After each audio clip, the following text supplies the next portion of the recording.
that the United States stands with Israel. We will not ever fail to have their back. We'll make sure that they have the help their citizens need and they can continue to defend themselves. You know, the world's seen appalling images. Thousands of rockets in the space of hours raining down on Israeli cities. When I got up this morning, started this at 7:30, 8 o'clock, my calls. Hamas terrorists crossing in Israel, killing not only Israeli soldiers, but Israeli civilians. In the street, in their homes, innocent people murdered, wounded, entire families taken hostage by Hamas.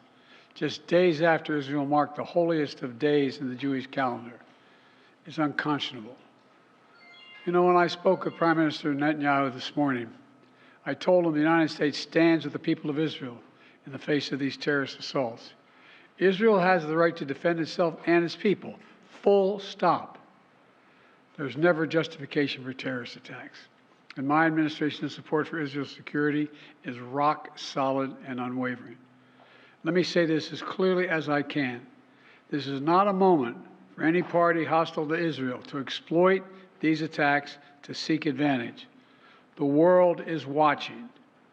I've also been in contact with the King of Jordan, spoken with members of Congress, directed my national security team to engage with their Israeli counterparts, military to military, intelligence to intelligence, diplomat to diplomat, to make sure Israel has what it needs. I've also directed my team to remain in constant contact with leaders throughout the region, including Egypt, Turkey, Qatar, Saudi Arabia, Jordan, Oman, the UAE, as well as our European partners and the Palestinian Authority. It's also a terrible tragedy on a human level.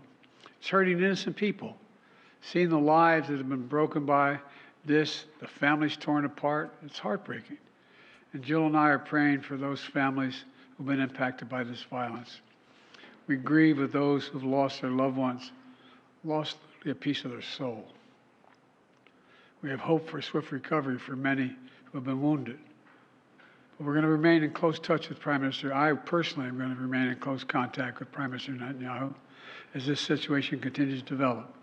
And let there be no mistake, the United States stands with the state of Israel, just as we have from the moment the United States became the first nation to recognize Israel 11 minutes after its founding 75 years ago.